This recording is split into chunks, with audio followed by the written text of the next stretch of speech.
a lot of men grow up with mothers who didn't give them a bigger sense of responsibility at home.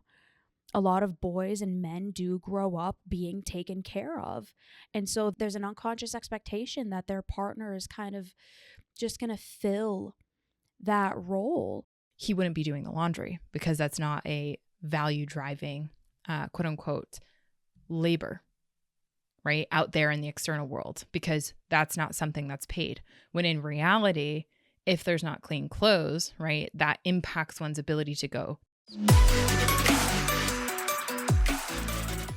Hey everybody, it's Bianca. And it's Emilia. Welcome back for another episode. In this episode, if you are someone who is sick of being your partner's parent, you are going to be in for a treat for this one, because honestly, the biggest thing that I want to say, you're not alone, right? There's so many people, Bianca, you and I have had conversations around this, but there's so many people out there right now that are in a relationship that they cannot say full-heartedly that this is a relationship that is as reciprocal as it needs to be.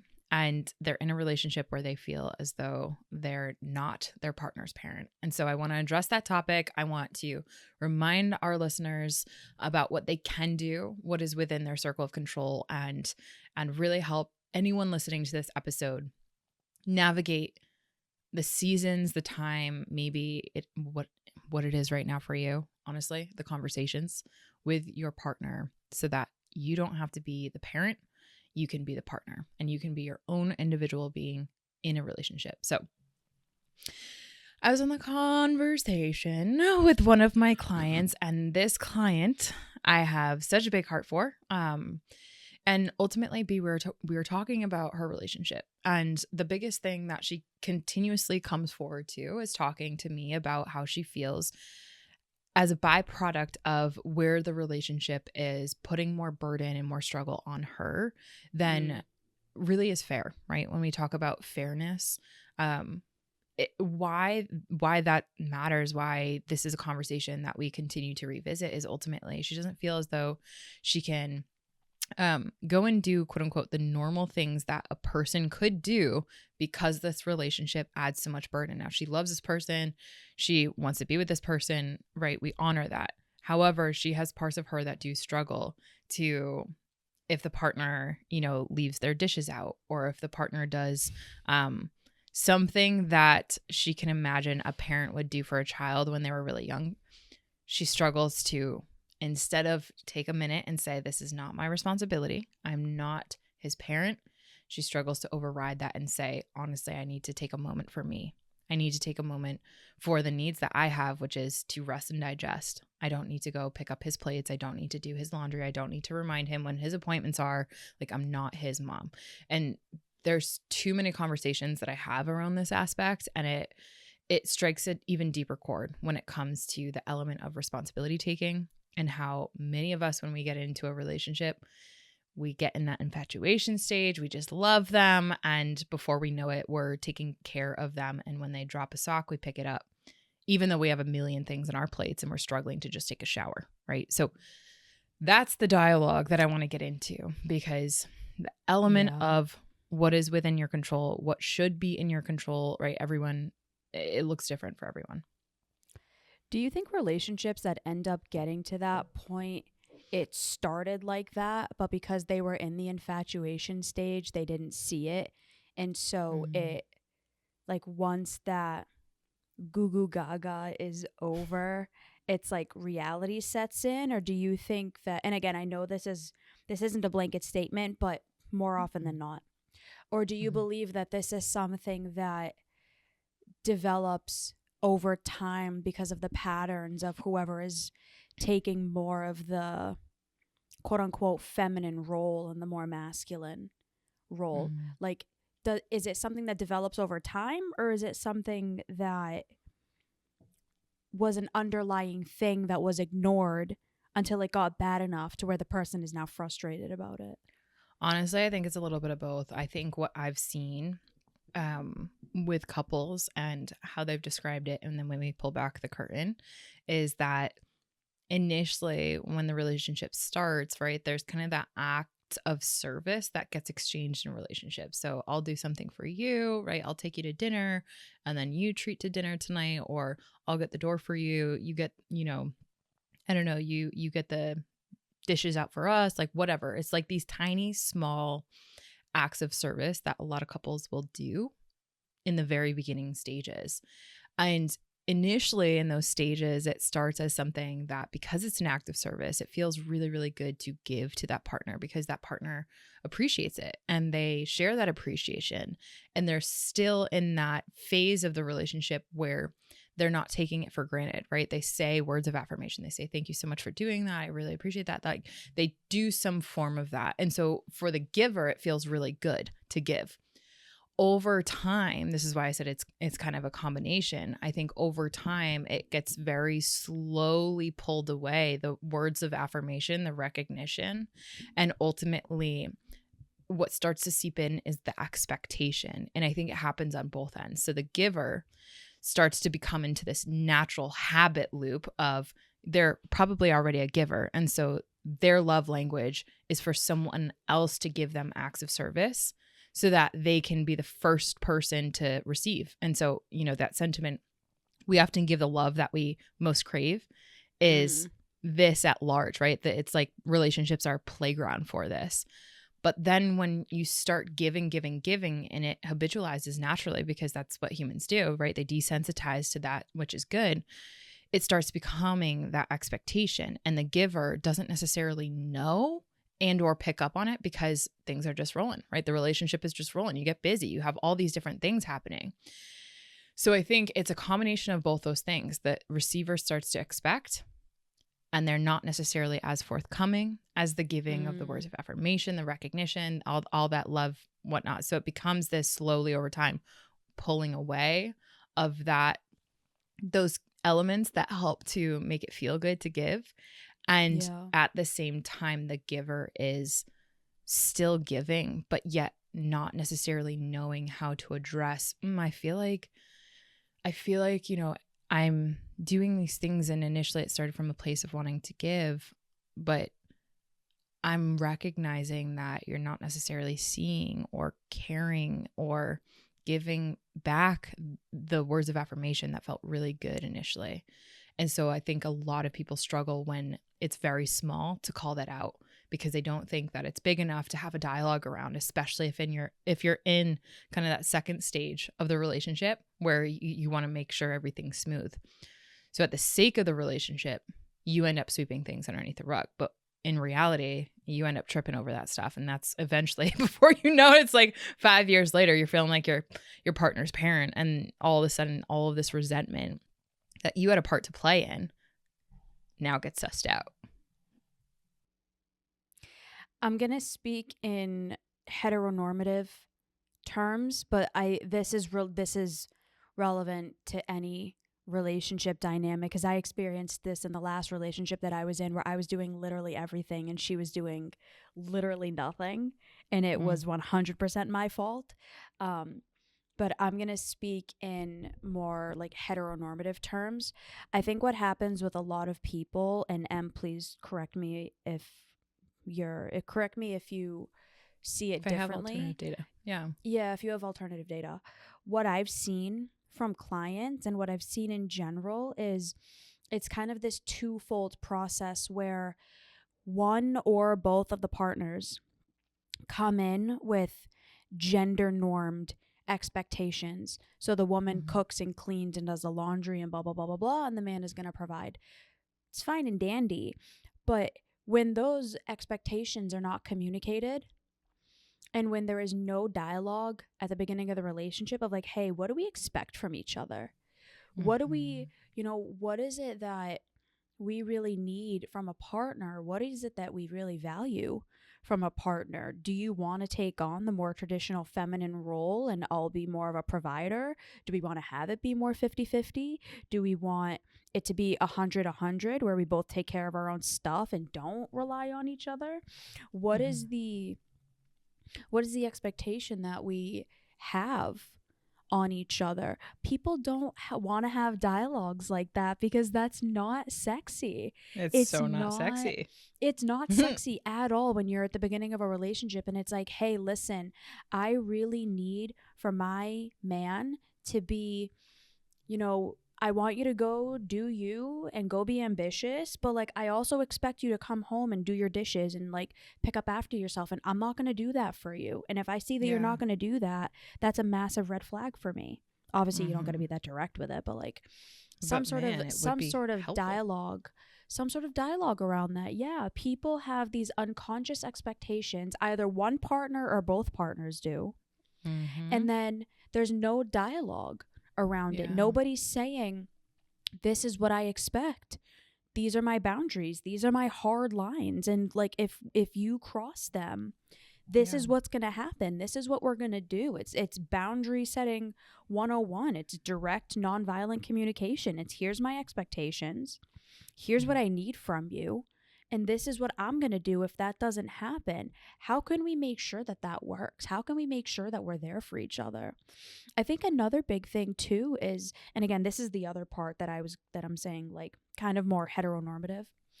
A Mm. lot of men grow up with mothers who didn't give them a bigger sense of responsibility at home. A lot of boys and men do grow up being taken care of. And so there Mm-hmm. is there's an unconscious expectation that their partner is kind of just going to fill that role. And when you get into a relationship with somebody and you're not having those dialogues and you're not observing those behaviors and you're just getting infatuated with the person and you just dive in with Mm-hmm. no dialogue again about, hey, what was it like for you growing up at home? What were responsibilities like? What are your beliefs Right. around responsibilities? Do you want your partner to be more of a caretaker, or how Mm-hmm. do we want to divvy this up? And you know Right. what? On the feminine perspective, are you okay doing that? Like, are you actually okay doing that? Or are you just going to say you're okay doing that because you want this person? But Mm-hmm. then when push comes to shove and you're 6 months into the relationship and you're sick and tired of it, now you're starting to get upset. And he's like, what the hell is going on? Like, you were fine with this before.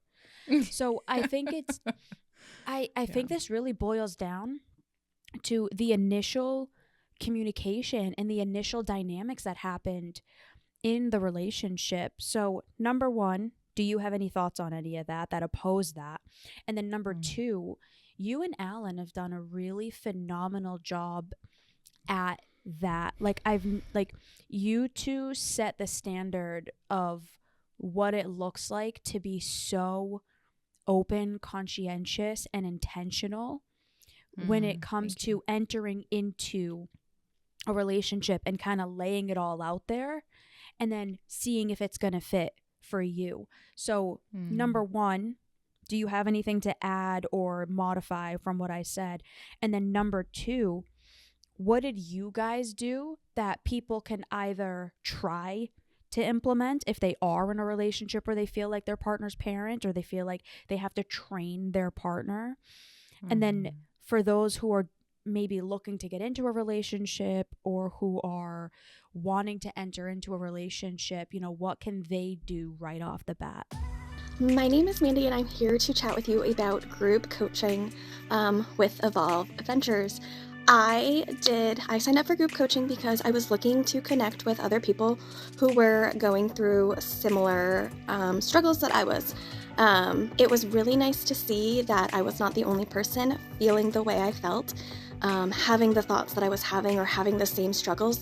It was really empowering to be able to connect to other people, share our journeys, kind of just grow together and all of us are coming from so many different walks of life. And that's really what I think made group coaching such an amazing experience for me, because I definitely learn through stories and experiences. So getting to hear other people's perspectives and their experiences definitely helped me grow.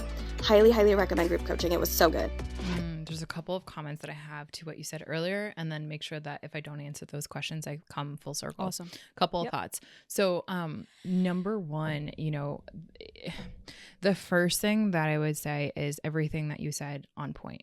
I also think that I have coached many couples that are also same sex, and these fundamental elements Also when it comes same to the thing. gender norms, it's also the same thing. Because let's say, for example, you have two females in a relationship and there's the gender quote unquote norm of, you know, this like motherly role. What I find is that my same sex couples usually use the masculine and feminine energy as the reference, right? So the masculine energy has that more go chase, the feminine is more of the attract, right? The masculine energy, that's what they refer it to.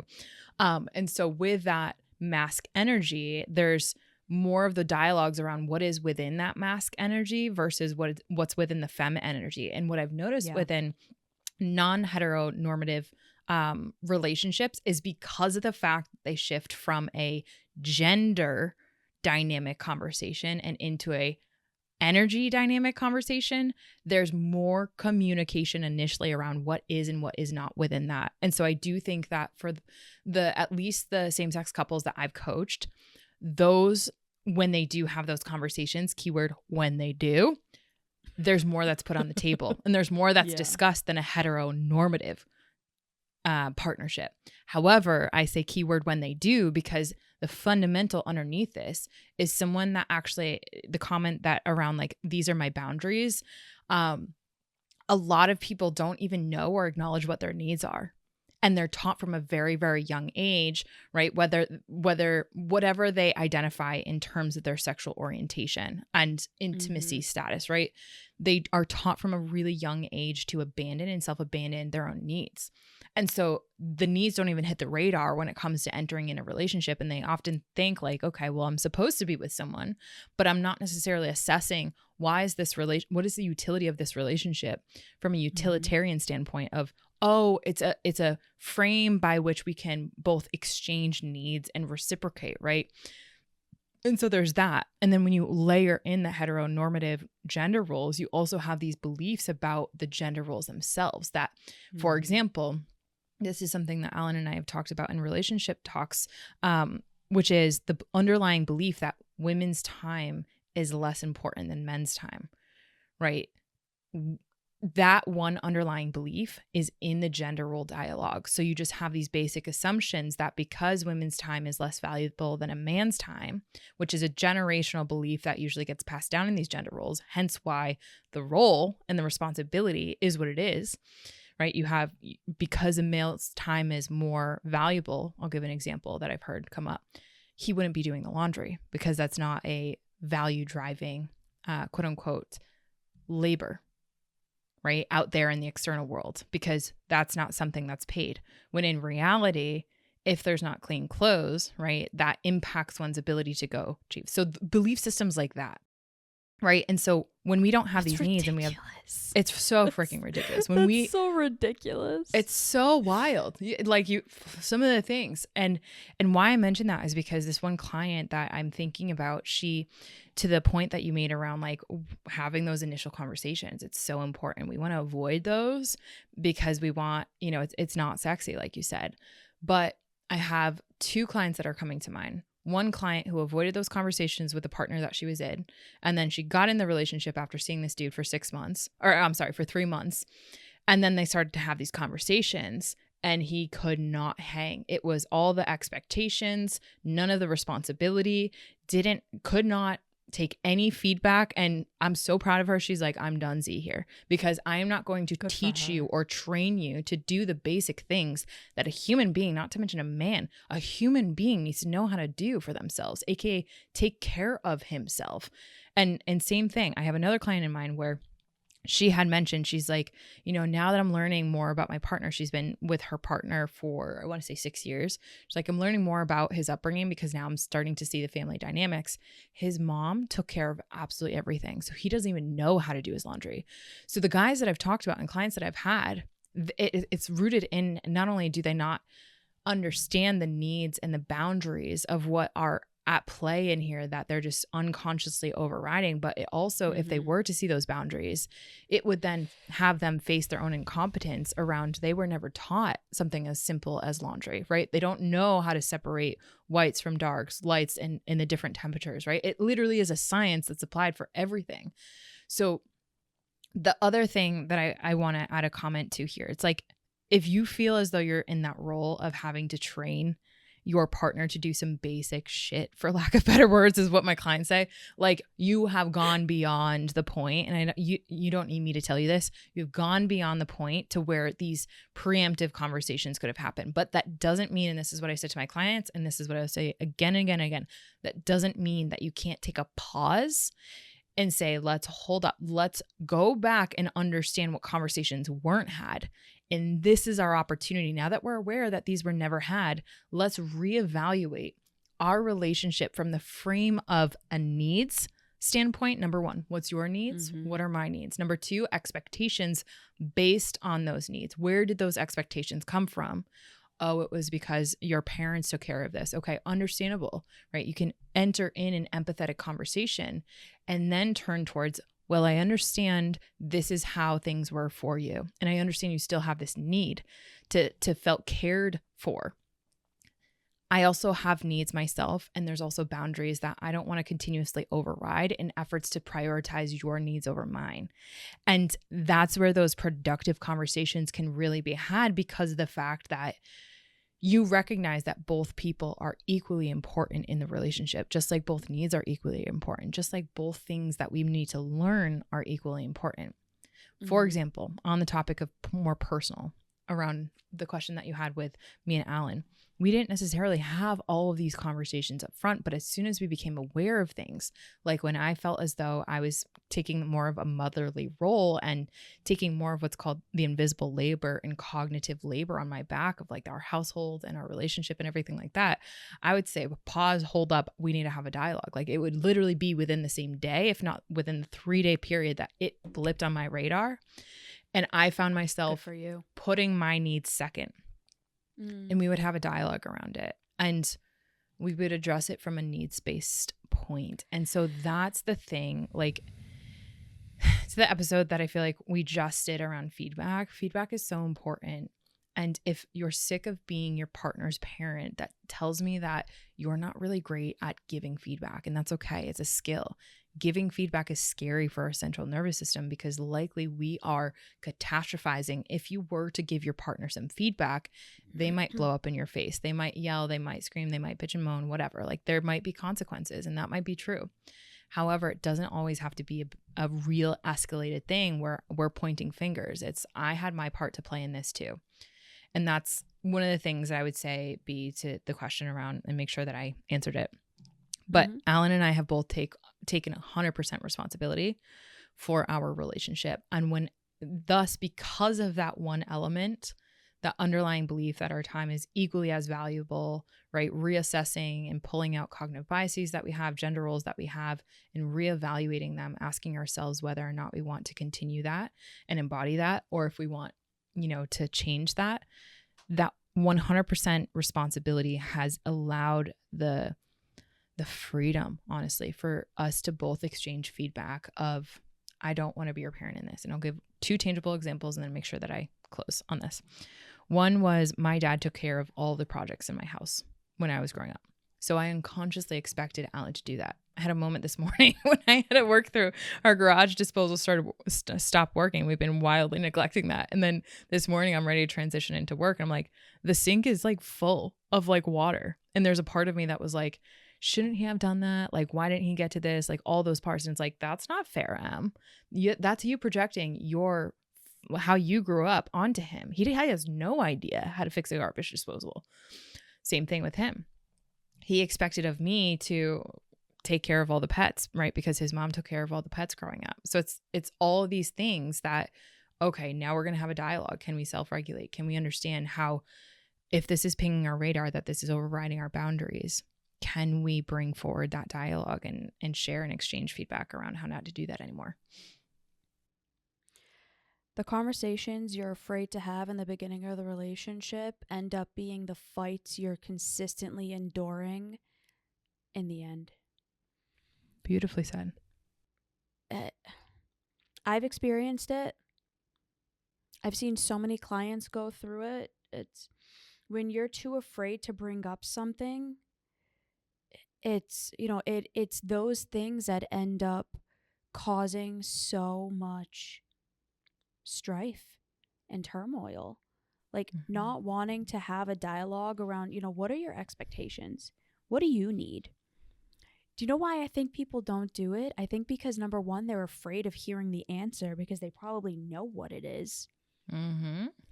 And number two, they're too afraid of not having this specific person because when we're in the beginning of a relationship, we pedestal everybody. Yeah, so true. And again, been there. Been there. But I think we're also just terrified and don't believe that we actually are deserving of expressing what our thoughts and needs are. And we're afraid of coming off as too much. We're afraid of coming off as a try hard or unattractive because we're trying to have deep conversations with someone who might not have the capacity. Like, I wish I could go back and tell my younger self, take a longer period of time before getting into relationships. Actually study and observe the person. Because when you get hooked on a feeling, that feeling eventually fades. And then you start to see the truth. And this is why so many relationships fail. And why so many people end up in really unhappy relationships and then unhappy marriages. It's because we're not aware enough to actually look at the person. And we ignore things that we see because we're hoping it'll just go away. Or we're hoping it'll resolve itself. Or fall whatever in love with the case. potential. Exactly. Oh my God. Yeah. Been there. Been there hard too.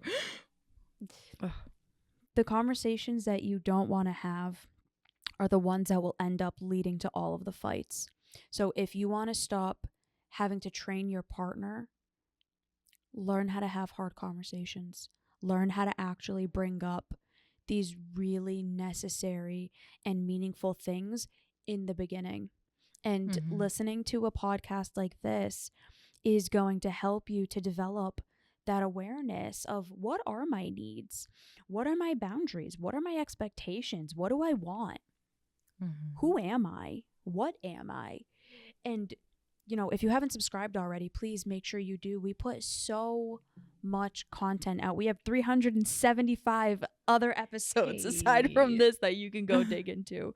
So, number one, please make sure you're subscribed. And number two, if you need help with this, please reach out. Emilia and I are both still accepting new clients. We have the one-on-one therapy or coaching programs that we offer.